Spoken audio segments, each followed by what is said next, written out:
All right, welcome to the deep dive, everyone. Today we're going way back to the early 1500s to check out Juan Luis Vives. Mhm. This guy, he was a Spanish humanist and a big deal in educational theory Hmm. back then. I mean, he really took on the whole scholastic way of learning, the dominant intellectual force at the Big time. time. I mean, he was really Yeah. pushing back against the established way of Yeah. thinking. Yeah, But for me, and I think for a lot of listeners who are, into philosophy, right. V's is just a gold mine. I mean, he wasn't just some, one-trick pony focused on education.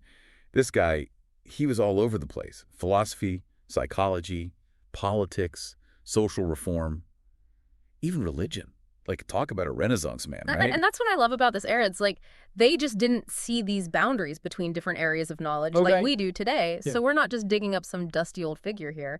We're talking about ideas that could still get people talking today. Exactly. And, he may not have come up with some massive philosophical system like, say, a Kant or a Hegel. Right. But his way of thinking, it was so eclectic, and really focused on what actually works. Mm-hmm. And it all came from this, like, Christianized version of Aristotle. Yeah, That's where he starts from. right, right. Okay, let's get into it. So where do we even begin with a figure like this? Well, his big beef, at least early on, was with scholasticism. So maybe we should start there. Yeah, let's do it. So this 1519 work of his, In Pseudo-Dialecticos. Yes. That's kind of ground zero for his critique, right? Yeah. So what was he really pushing back against with the scholastic logic? So, we have to think about this from a philosopher's point of view. What Vives really couldn't stand was this obsession with syllogisms. Right. Yeah. These endless debates, these disputations. That was their whole thing. But for him, it had just become a game. It was all about these abstract rules instead of actually trying to understand things or, even just communicate effectively. We thought they'd lost the plot. Completely. Yeah. He was much more in line with those earlier humanists, guys like Valla and Agricola, who thought logic should be about invention, like using topics to come up with arguments and to persuade people, a much more rhetorical approach. So he was more about actually getting somewhere with language, not just showing off how clever you could be. Exactly. It was Yeah. about effectiveness, not just this abstract, logical validity. Right. Okay. So it's not just about the form of the argument, but what you're actually doing with it. Exactly. And one of his main targets, prime example of what he thought was wrong with scholasticism was Peter of Spain's Summum Logicals. Oh. And this whole super complicated theory about the properties of terms, signification and supposition and all that. Vives just saw it as the worst example of scholasticism getting bogged down in jargon. Yeah. That just shuts everyone out, unless you're part of the club. It's funny how some things never change. Right. But that's really interesting because it makes me think about how we use language today, especially in philosophy. Do we still have that problem? Oh, absolutely. I mean, Yeah. that's something we always have to watch out for. But yeah, Vives was definitely allergic to unnecessary intellectual complexity. Right. And our sources talk about how he was convinced that a lot of these scholastic problems, these big conundrums, Yeah. they would just disappear if people would just, speak normally. Use plain language. Plain language, exactly. I like that. So I gotta ask, what kind of stuff did he actually call out as being ridiculous? Oh, man. He had some great examples. He'd point to these simple ones, like some animal is not man, therefore some man is not animal. And he's like, come on, people, that's just playing with words. It tells us nothing. Yeah. But then he'd get into these absolutely absurd ones. He pulls out this one that goes, only any non-donkey see of any man except Socrates, and another speed belonging to this same man begins contingently to be black. Wow. Yeah, that's just ridiculous. Right. And it's you can just feel him getting so fed up with these pointless intellectual games. It's like he's trolling them. Totally. Yeah. But his point was that, dialectic, rhetoric, grammar, it's all about language, right? Mm. So the rules, they should make ordinary language clearer and more effective. Right. Not create some, made-up system that no one understands. And he thought dialectic shouldn't be this end in itself. It's not about intellectual acrobatics. It's a tool. You use it to support other disciplines and to gain actual knowledge. And he was saying that all this intellectual energy is just being wasted on these abstract, mental gymnastics. Totally wasted. Okay, so this source we have, it mentions this other interpretation of in pseudo-dialecticos. Like, maybe it wasn't just a straight-up attack on scholasticism, Yeah. but a clever way of teaching it. Like, he was presenting these absurd arguments and then challenging people to find the fallacies in them. That's kind of interesting, right? It is, yeah. And for us, thinking about this as philosophers, it shows us that maybe Vives' relationship with scholasticism was a bit more complicated. More nuanced. Yeah, more nuanced Yeah. than just completely rejecting it. Maybe he thought there was something valuable in understanding it, even if he disagreed with it. It makes you think, can you really critique something if you haven't mastered it first? Yeah, I like that. You have to know your enemy, right? Right. But okay, so we know that later on, he wrote this huge work, De Disciplinis, where he really digs into education. Hmm. And he has these whole sections on logic and metaphysics.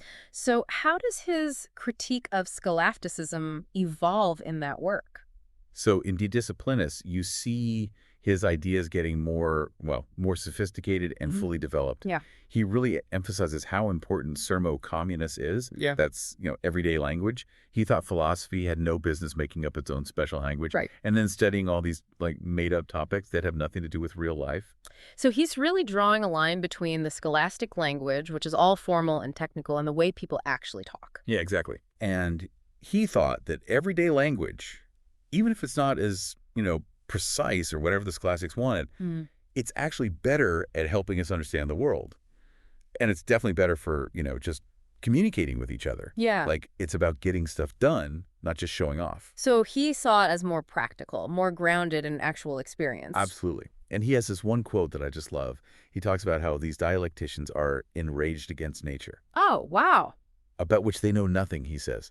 Yeah. And they build up this whole world of formalities, individual natures. He uses this term, excitates. Okay. Realities, relations, platonic ideas, and other monstrosities, he says, which cannot be understood even by those who have invented them. Wow. That's Vives for you.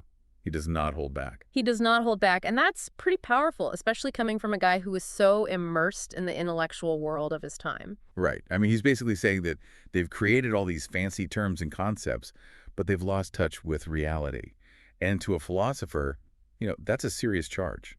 Right. I mean, it's like he's accusing them of creating their own little bubble Yeah. and then just talking to themselves inside of it. Exactly. And he thinks ordinary communication, even if it's messy sometimes, is at least grappling with, the actual world. It's dealing with the stuff we actually experience. Exactly. Okay, so we've talked about his problems with scholasticism, but what was he offering as an alternative? How do you think people actually come to know things? Our sources say he was a bit, pessimistic about the whole idea of, perfect knowledge. Yeah, that's a really important point, and I think it's key for anyone interested in philosophy. Yeah. So while he was definitely working within an Aristotelian framework sometimes, especially this idea that knowledge starts with our senses, Right. he was very aware of how limited our understanding really is. He's more in line with what we call the maker's knowledge tradition. Okay, the maker's knowledge tradition. That sounds interesting. So what's that all about? So the basic idea is that we really understand something when we can make it, or when we can actually do something with it. It's like, an artisan Right. who really gets how the materials work and what they can do. They understand it by working with it. Exactly. And Vives, he takes that idea and he applies it to the natural world. He has this famous line, "Man knows as far as he can make." I like that. Yeah, it's pretty powerful. Yeah. And it suggests a whole different way of thinking about knowledge. It's not just about observing and coming up with abstract theories. Exactly. So how does this maker's knowledge thing connect with his skepticism? So the big thing about this idea, especially when you're talking about nature, is that we're limited. We're finite beings. We can never fully understand opera divina. That's like the works of God. Right. The really deep workings of nature. Because only God could really grasp that, right? Yeah. As the ultimate creator. Exactly. Only God has that kind of knowledge. Vives thought everything has, like this outer layer of stuff we can see and touch. But the real essence, what's going on inside, that's hidden from us. So we can see the surface, but we can't really see what's underneath it all. Yeah, that's the idea. He says it really clearly. The true and genuine essences of all things are not known by us in themselves. They hide concealed in the innermost part of each thing, where our mind, enclosed by the bulk of the body and the darkness of life, cannot penetrate. He even calls the mind like a dark prison. Wow. Yeah, so he's really not pulling any punches about how limited he thinks our minds are. That's pretty bleak. Yeah. So if we can't really know the true nature of things, how did he think we can know anything at all? So he thought our senses, they just give us information about the surface, not the essence. Right. And even though he thought reasoning was important for moving beyond just, what we see and hear, he thought the best it could do is help us make judgments based on, the evidence we have. So we can get closer to the truth, but we can't ever be absolutely sure. So it's all about probabilities, not certainties. Exactly. He thought our understanding of essence is just like a best guess based on how things seem to work. Okay. But if we can't really be certain about anything, what did Vives think we could rely on for knowledge or even just like living our lives? So he had this really strong belief in what he called the light of our mind. It's this natural inclination toward goodness and truth. Okay. He thought that was the basis of all prudence, the sciences, and the arts. It's like those ideas Cicero had, anticipaciones and naturales informationes. Right. Like these basic, precognitive understandings that we just have. I see. And he also talked about topics. These are like universal aspects of things that apply to lots of different things, Yeah. They reflect this underlying order in the world. Okay. So even though we're limited, there are these structures in reality and in our minds that help us understand things. Exactly. He thought human knowledge was just like this limited participation in creation. And because of the fall, how he put it in his Christian context, Right. when we try to understand nature, all we get are guesses, probabilities, not absolute knowledge. He even said we don't deserve or need that certainty. I mean, that's a pretty radical idea. Right. But he thought what we should focus on is sound judgment based on experience. That's how science progresses, and that's how we should live our lives. Certainty isn't necessary for either. I like that. So how did this idea about the limits of knowledge affect how he thought about history? So for Vives, history was super important. But he meant it in a really broad sense. It's like the sum total of all human experience across all of time. And he thought it was crucial for every kind of learning. He had this famous line, "History appears to surpass all disciplines, since it either gives birth to or nourishes, develops, and cultivates all arts." He didn't think history was just about, listing events that happened in the past. It was a process of development, and it's still going on. So it's like each generation builds on what came before. Exactly. And he was pretty optimistic about it. Yeah. He thought each generation could be better than the one before because they have all this experience to learn from. Right. He even disagreed with that, saying, we are like dwarfs on the shoulders of giants. He thought that all humans are basically the same. We have the same abilities. And if we work hard and use historical knowledge, we can actually do better than the ancients. That's a pretty hopeful view of history. Yeah, for sure. Yeah. And this idea of progress, it's key to how he understands intellectual history. Okay. So we've covered a lot of ground with his intellectual ideas, but what about his moral and social philosophy? Our sources say his Christian humanism was the foundation for his ethics. Exactly. His whole ethical framework, it comes from his faith and his belief in, human potential and all that. Okay. He really believed that Christian teachings were just better ethically than what he saw as, like, the limitations of pagan wisdom. He was pretty critical of Aristotle's ethics, He thought that focusing on earthly happiness and virtue just wasn't compatible with Christianity, which is all about grace and salvation. Right, right. It's interesting, though, because he was much more drawn to Platonism and Stoicism. He thought some of their ideas were closer to Christian morals. Yeah, and didn't he talk a lot about self-knowledge? I think that was a big theme in his Introductio ad Sapientiam, right? And I feel like that connects with some Stoic ideas, too. You're right, yeah. He thought knowing yourself was absolutely essential if you wanted to be virtuous. And that was the goal of life for him. He believed that the only thing that really belonged to us, the only thing that was truly lasting, was our soul. That's where learning and virtue reside. Your body and all that external stuff, it's just temporary. So it's all about inner growth, working on yourself to become a better person. Exactly. And Yeah. he thought that vice came from, like, making bad judgments about what's really important in life. Right. So wisdom, it's not just about having the right beliefs, but also acting on them. You have to want what's good and avoid what's bad. You need your intellect to control your passions. Right. And he also believed that humans are social creatures by nature, right? Oh, yeah, for sure. And that meant education was really important, but also, being active in society, contributing to the public good. That was all part of his vision. Okay, so we've gone pretty deep on Vives here.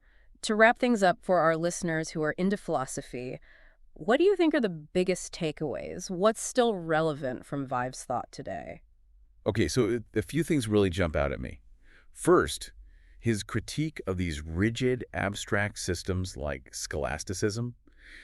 It reminds us that we should always think about, is this stuff relevant? Is it actually helping us understand the world? Mm. And are we communicating clearly? Yeah, I think that's a challenge that's always there, especially in Right. philosophy. Absolutely. And then his epistemology, how he thought about knowledge. Mm. It was really subtle. He had that skepticism, but he also emphasized how important experience is. And that really gets to the heart of some big questions that are still being debated today in philosophy. Right. Like, what can we really know, and how do we know it? And then there's his emphasis on history. That's so key to his whole way of thinking. Yeah, totally. Yeah. He saw it as this ongoing process of learning and development. Mhm. And I think that's a really valuable perspective for anyone doing philosophy today. Right. You have to understand where ideas come from and how they've changed over time. Exactly. So, okay, it's clear that Juan Luis Vives wasn't just some, obscure figure from the past. Right? He was grappling with these huge questions that are still relevant today. Definitely. And even though he didn't come up with this, systematic philosophy, Yeah. his ideas are still really rich and they make you think. It's like he's still part of the conversation, centuries later. I love that. So, as always, we like to leave our listeners with something to ponder. And since this episode is really aimed at people who are into philosophy, I think it would be interesting to think about how Vives' ideas connect with what's going on in philosophy today. Absolutely. So think about his emphasis on practical knowledge and his skepticism about, absolute truth. How does that line up with contemporary discussions about pragmatism or, different theories of knowledge? Right. And then there's that whole question about the limits of human understanding. Yeah, I think that's something that Vives was really struggling with, and it's still something we're trying to figure out today. Exactly. So what can we learn from this 16th century humanist? I mean, he was dealing with the legacy of Aristotle, but he was also witnessing the rise of humanism and the beginnings of modern science. Right, a real turning point in intellectual history. Yeah. So if you want to go deeper, I'd recommend checking out some of Vives' original works. Maybe start with Insider Dialecticos or even just some excerpts from Dies Disciplinis. You'll get a real sense of how his mind worked, and I think you'll find a lot there that's still relevant today. All right, thanks for joining us for another deep dive. See you next time.